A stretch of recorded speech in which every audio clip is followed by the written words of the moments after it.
again, Mark. Sincere questions from fans, honest answers from the chief executive. Always, as always. And it has to be said, for a concept that is so simple, we get so many popular reviews about something like this. Yeah, you'd think it was something that a lot of other clubs would take on board, you know, just that monthly interaction between, obviously, chief exec and the fans and questions. It's not rocket science, is it? And to be fair, when that camera switches off, you don't stop...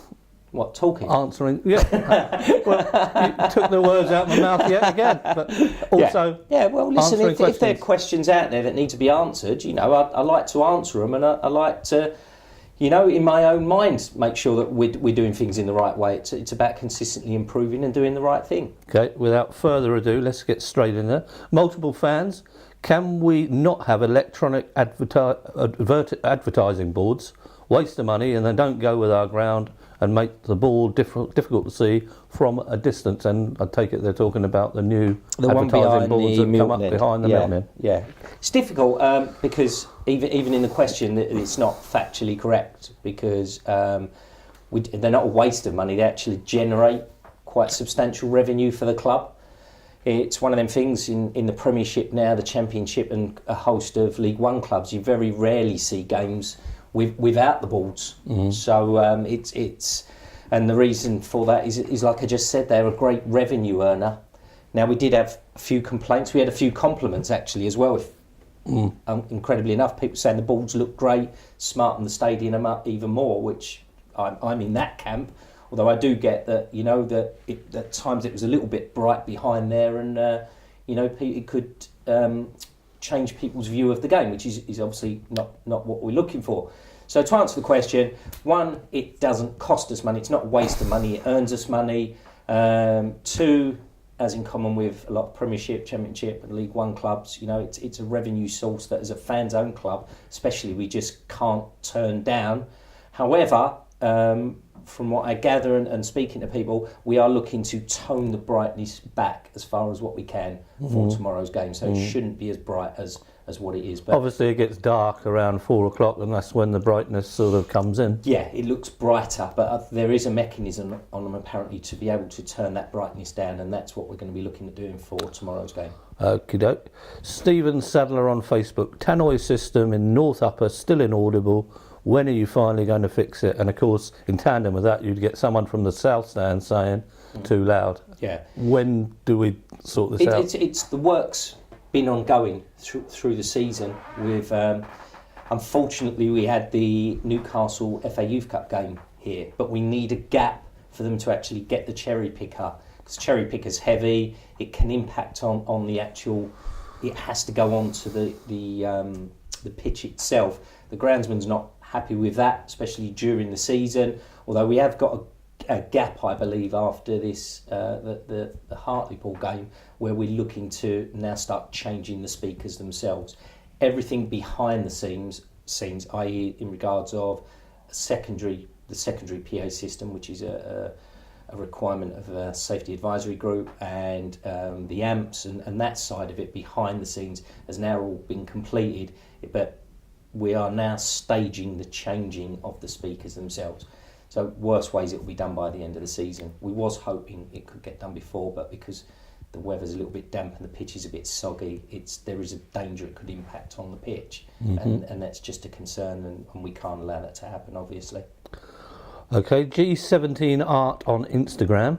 Can we get a fan vote for a new kit supplier? It's difficult. If it was just a simple case of what kit supplier do you want, then obviously there'd be no issues in having a vote on a new kit supplier. But it's just the commercial element of it. It's one of the biggest single revenue sources into the football club, and there's not a kit supply company out there that would want us to disclose what they were paying us in regards of the sponsorship stroke royalties for being the kit supplier. So, as an example, you could, on the face of it, let's just pick names at random. Yeah, let's assume Nike would be a popular choice. Yeah, and you could. The fans might go with Nike versus Sondico. I'm just using round figures here, so these are not accurate, by the way. But just as an example, Nike might be offering us no money. Sondico might be offering us £1 million a year. The kit suppliers themselves are not going to want that in the public domain. So I don't see how you could let supporters have a vote because they've not got the real inside information of the actual commercial value of the deal, which is obviously key. Right, okay. Multiple fans, is there much of a budget available for January, and will we be actively looking to bring players in? No, there's not much of a budget, let's be honest, available in January. We rely, I think, one of the other questions that didn't quite get in there I saw was about the cup revenue. Are we missing it this year? And the simple answer is yes. You know, we started off the That's season. Clever there. You answered a question that didn't actually get in. No, I know, but I did see it I think it was on Facebook, and the answer really it's intrinsically linked, the two questions, because we, as a board, the board set the budget, the player budget for the season. You know, as with all managers, you tend to go as or near that budget. January comes, if you've had cup runs and there's additional income, you know, as a fans-owned club, we have to balance the books. It's not like I can go to a rich owner and say, can I have another $1 million to spend in January? We haven't got that, you know, we're reliant on breaking even, and the extra revenue that we would get in via the cup runs, which unfortunately we didn't have this year, you know, as we've always said, it goes back on the pitch. So budgetary-wise, we're pretty much on course. There is a bit of flexibility there in January. Obviously, there's the flexibility as well for getting players in or out. And there is flexibility in the board maybe taking a decision. Look, we have got some extra commercial revenue streams that have been coming in and doing relatively well. Do we now, you know, invest that in January, take that little bit of a gamble? But the answer to the question is, as it stands, there is a little bit of money. We've got Jamal Lowe coming in, obviously, but some of the figures that I've seen mentioned of what we've got to spend in January are way off the mark. But there is a little bit of flexibility there. I suppose the only thing could happen is players might move out. Players might move out. You know, it's a long way between now and the end of January. You know, things happen in football. That's the nature of the beast. But as it stands, yes, there is a little bit of flexibility. We've got Jamal Lowe coming in. Obviously, Ben's left us now. That created a little bit for us as well. So there's a bit there, but not, as I said, not the figures that I've seen being mentioned. No, okay. Matt on Facebook, all the talk of safe standing, where's the money going to come from to have it at Fratton Park? It's a very good question. You know, there's a demand that the supporters club meetings we go to, the people I speak to at the PST, and fans generally want safe standing.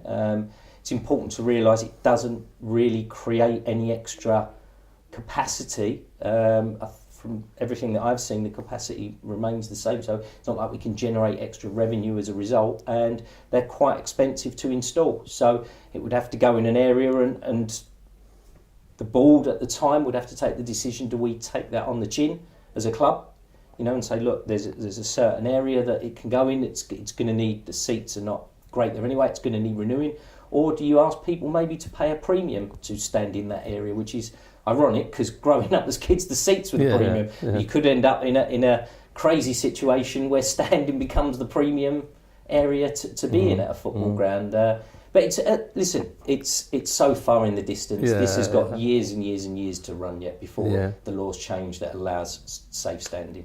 Yeah. Okay. Jake on Facebook. Following the Mansfield game, a lot of angry fans regarding rumours of an altercation between Mark and an elderly fan during the match.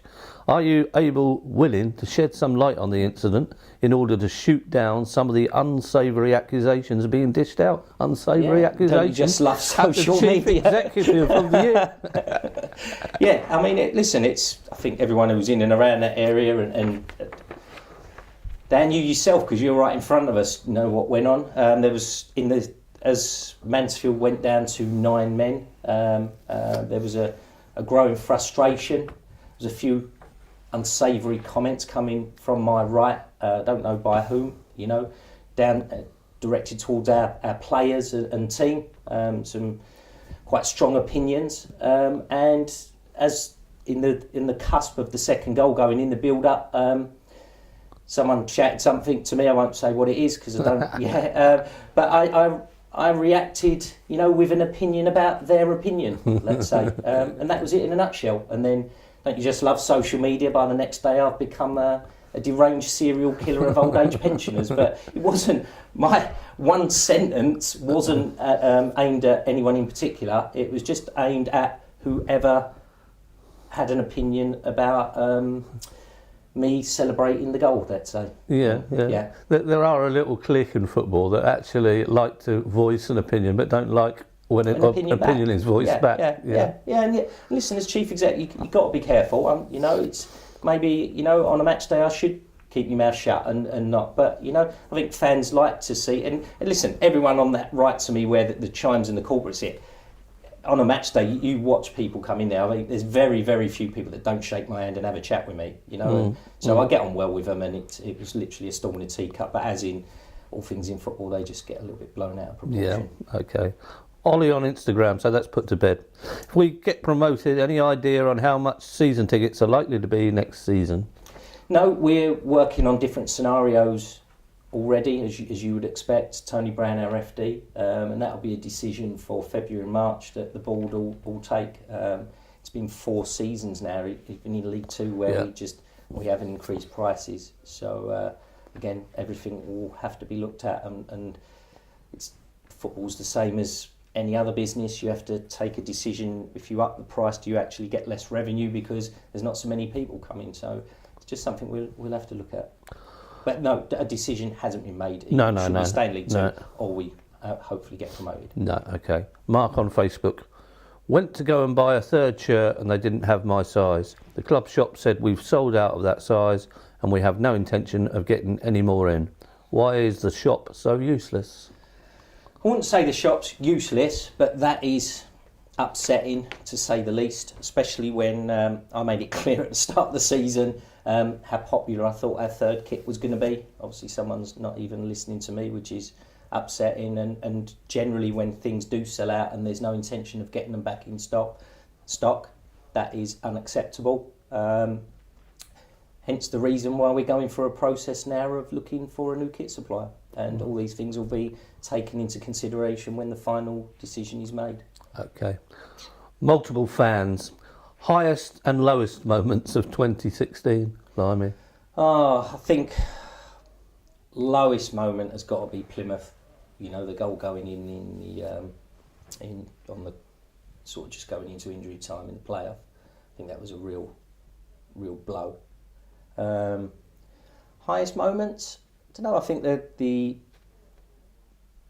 was Bournemouth pre or post where we scored that great goal against Bournemouth in the FA Cup. I think that was post Christmas, was it?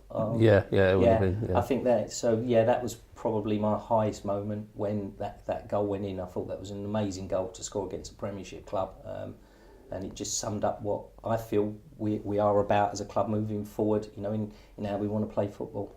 If you'd probably done that against Mansfield, you'd have probably had a few on your back by the time you'd got to the halfway line. Maybe, yeah. It's just, listen, I think you've always got to be careful, because I'll defend the rights. A lot followed the Mansfield game generally in the whole Boogate, which we jokingly call it, and the news were running story after story. I think what was unique about it, let's be honest, is I don't know many teams that have been booed winning games. I think we were speaking in the lead up, Dan, to we were sort of looking at each other as like, what is going on here? Yeah. However, I think people genuinely, whether I agree with it or not is irrelevant. And as a supporter, take out the chief executive tag. Yeah. I think people go to games and they are entitled to have an opinion about the game, whether it be positive or negative. Now, if you use that rationale, which I do, and I subscribe to that, you are entitled to an opinion. People are then entitled to an opinion about your opinion. That's the nature. If you say you've got an opinion about a player, whether he's good or bad, I'm then entitled to say to you, I don't agree with you. That's an opinion as well. You can't have it one way, can you? If you're defending the right to an opinion, which I am, then you're entitled to have an opinion to combat that. So are football fans now more opinionated because the media side has given them so much more scope to be so, like phone-ins and radio phone-ins away and from the rest football, of it? Yeah. On a match day, no. I think it's always been the same. Well, is that not ingrained? Is that not ingrained in it? It is, but what I'm trying to get at is opinions on a match day have been the same since I can remember. You know, all right, I think there is more negativity generally on a match day now. It was very, very rare at one time that any club booed their team. But teams on really, really good runs, I'll see the games on telly, and I've been to some of them, not talking about Pompey. Teams can be on a great run doing really well, they lose a game and they get booed off. I don't, that's quite a relatively new phenomenon for me, especially teams that were doing well. But away from football now, the different platforms that are out there in regards of, talk about the news comment section, your social media, your Facebook, Twitter, Instagram, whatever, you email, it's easy to get access to me, which is great. My mobile phone, it's people, like half of Pompey fans have got my mobile phone number, I think, which is all great, I love that side of it. And as we've had the discussions in the office, I think opinions, I'm doing a good job, bad job. It's an opinion. Great, no effort. No problem with that. Cookie doing good job, bad job. It's opinion. Player, good, bad, an opinion. But what is very, very becoming increasingly frustrating for me now is where, and it's not just in football and it's not just at Pompey, is where someone says something that isn't true and it very, very quickly becomes fact. Yeah. Do you know what I mean? Yeah. It can spread so quickly and that can puddle someone's views on a particular individual or a team, so they're thinking, I used to like him, I don't like him anymore. But it's based on an untruth or an exaggeration of the truth. I find that really frustrating. If I'm being Do you have an example of that? I do have some examples, but I'm not going to say it. I mean, there's some things said about some people at our club, that I just know are so wide off the mark, but that's quickly becoming a fact now, and it's not a fact. Do you see what I'm saying? Yeah. So that is the frustration. Which then can blossom into stuff like libel. Yeah. Then you're bordering onto libelous, but you can't stop it now, Johnny. That's the point. I mean, I'm sat there at night watching a telly, and like Elaine, my wife, or my daughter or son will say to me, "Did I know X person had died?" And I go, "You sure?" So you go on Sky. And they haven't died, and then you're googling it and saying, "Has he died? Has Craig Daniel died?" And then where have you seen it? I've seen it on Facebook. So someone started a rumour, and that very quickly becomes a fact, and that's just the society that we live in now. And I think as well with society generally, it's if people have this great saying, to a degree, I think people want to be offended. It's like they go and have a bad meal or something, It's like they don't voice an opinion there and then or say anything. Then they go home and they can't wait to put it on social media. Look, I've been offended. Look at me. Do you see what I'm saying here? I think there's an element of that as well, which again is quite sad. Yeah. So outside your world of football now, if they haven't got a world outside of football, what you're enjoying in football? What's taken your eye this week? Well, enjoying in football generally. It's just, I've said it before, it's just the buzz of football. And if you want to experience the highs, Grimsby, was an incredible high. I just hope Hartlepool tomorrow doesn't become an incredible low. But if you want to experience them highs and how great they are, then unfortunately you have to experience the lows to appreciate the highs. But football, listen, my life revolves around football, and it's not just me. Our own supporters, especially a club like Portsmouth, where it's so intrinsically linked to the city as a whole, is people go and work on a Monday after a defeat, and even though they're not involved in the club as such, don't work there or whatever, they feel as bad as me, and it affects your whole life for that week until the next game. Conversely, when we win a game, you go work that week and you're on an absolute high. I'm not unique in that. Paul Cook's not unique in that. No. Players are not. It's the fans. But I think if you go back pre-social media, You know, you actually escaped it for the week, but now you just can't escape it. It's No, there 24/7. It's at you all the time. And that's tough. It has to be said, at the end of the day, it's not a death, is it? So you actually get over it. It feels like it does, but if you had a death, it doesn't, does it? No, you're totally right. Because when you've had a death, it actually puts things into perspective. We know that, but it still hurts, and you know, and you suffer from that. It's just, you know, that's it. And if you don't, if you're, in my opinion, if you are the chief executive of a football club or the chairman or a director, or you work at a football club and it doesn't hurt like that, you shouldn't be at the club, in my opinion. No. I just want to wish everyone, you know, a very Merry Christmas, Happy New Year for 2017, and on behalf of myself, the chairman, the board of directors, the players, the manager, the staff, everyone associated with the football club, sincerely, we just want to thank you for your support during 2016, and you know, we're working as hard as we can to make 2017 a successful, prosperous year, you know, for everyone associated with the football club. Thank you. Yeah.